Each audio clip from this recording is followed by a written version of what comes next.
Hi, I'm Rob. And I'm Rob. And this is Ask Rob and Rob. Hello, everybody. Welcome to Ask Rob and Rob, the show where you get your questions in, quite often property related, and we give you our answers. We've got two great questions coming up this week. But before we get going, let's give you a quick reminder how you can get involved and get your question in. Yes, just give us a call, 013 808 0035. That's 013 808 0035. Or just as good, you can go over to the website at propertyhub.net/ask and leave us a voicemail there instead. When you do so, leave us your question and please, come on, leave us your name as well. Otherwise, we'll have to make one up for you. So we'll find out what name Rob is going to give this questioner after we hear the question itself. Hi Rob and Rob, big fan of the podcast. First time buyer, just offered on the property.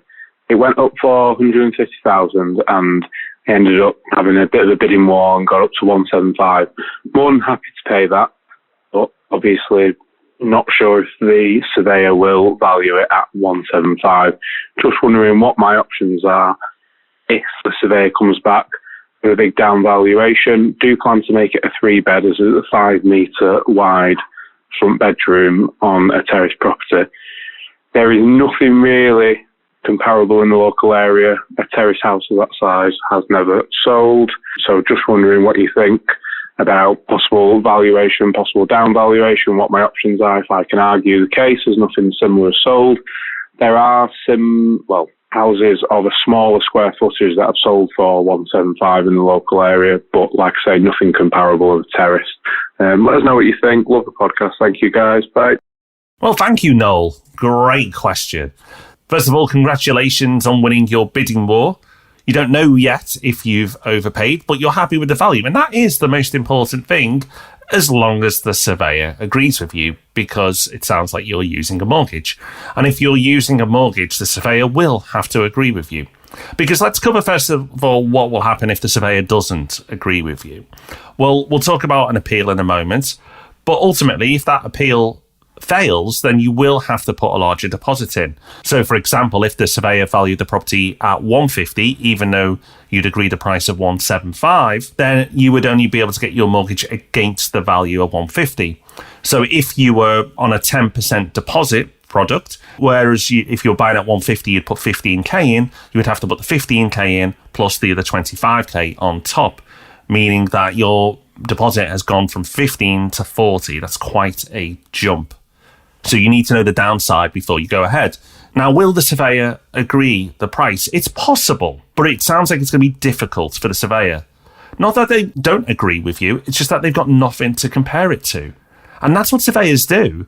They don't take a guess. They don't know the market that well that they can start valuing properties by themselves, or very few do. Most of them will just look at local comparables and say, okay, what has sold recently in this area and at what price? And they play it safe, because it's in their interests to play it safe, because they don't want any comeback from the lender if you suddenly get yourself into trouble and the value of the property is nowhere near what they said it was. So they play it safe. So they will look at the closest style properties to what you have. Now, you're saying there's nothing else quite like it, but that tends to mean that they're going to play it cautiously. Now, you may get really lucky and they may value at the price that you've decided to buy it for. And actually, the asking price may have just been low and 175 is perfectly fine. Unfortunately, you're not going to find out until the event and the value has been and gives you some feedback. Now, if you don't like the number they come back with, you can appeal. But I don't want to build your hopes up, because I've never known anybody ever successfully overturn a valuer's decision, even with really strong evidence.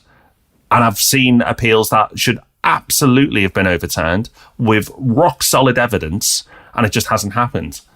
You don't have any evidence, unfortunately. You just have a view. So if you do get the property downvalued, although technically you could appeal, I really wouldn't waste your time. You either have to decide to put the extra deposit in or move on. I know it's probably not what the answer you want to hear, but it is the truth, and that's what will play out. So I wish you the best of luck, Noel. I do hope that you're able to get the property that you want. I hope it's at the right value and the surveyor agrees, but you have to be prepared for what happens if they don't. So a collective crossing of fingers for Noel, please. And while we're all doing that, let's move on to hear this question from Max. Hi Rob and Rob, my name's Max. I've got a question reference yield. I am currently working out how much money I might make on a particular deal after I've paid all my fees. But one of the fees that I put in, which I never seem to hear you guys talk about, is landlord insurance.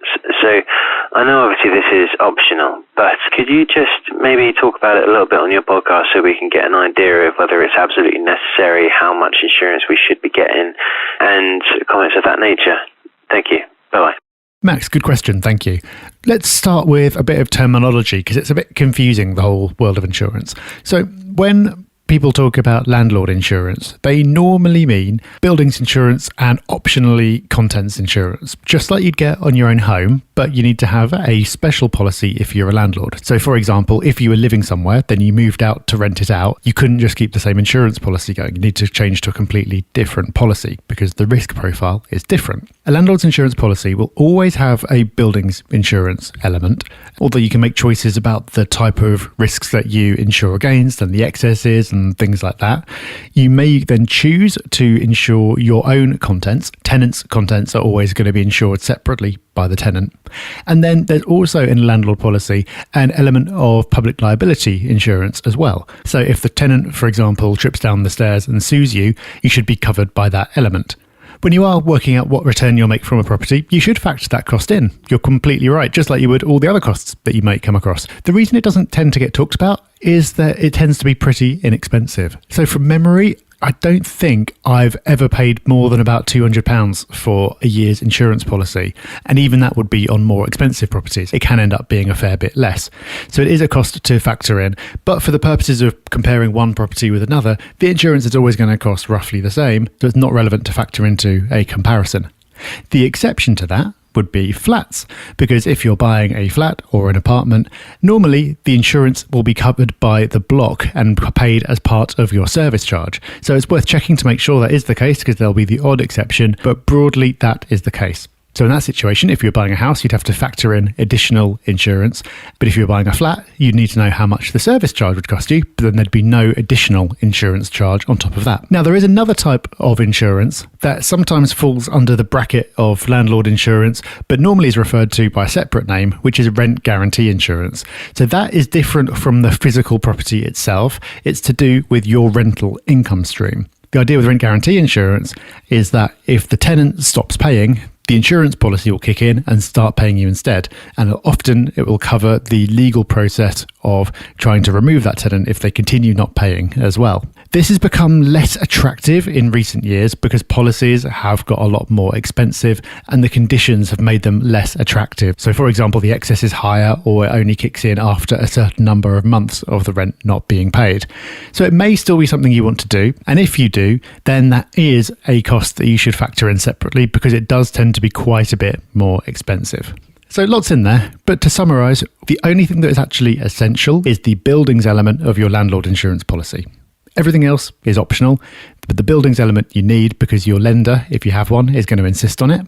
And if you don't have a lender, you probably want it anyway, because if the absolute worst happened and the house completely burnt down, you're probably not going to be able to shrug it off and just pay for the whole thing to be rebuilt. So I hope that helps you out with your yield calculation, Max, and gives you a few extra things to be thinking about as well. Well, thank you, Noel. Thank you, Max, for your questions. And thank you for listening. We'll be back on Thursday with the Property Podcast. And of course, back same time, same place next week with Ask Rob and Rob. And if you want something extra in between, then you can check out AOB, our new business podcast, which you can find on its own separate feed. Just search Any Other Business and you can listen to our thoughts on the business world too. So plenty of podcast joy to keep you going. We'll speak with you soon. Take care, everyone. Bye-bye. Bye-bye.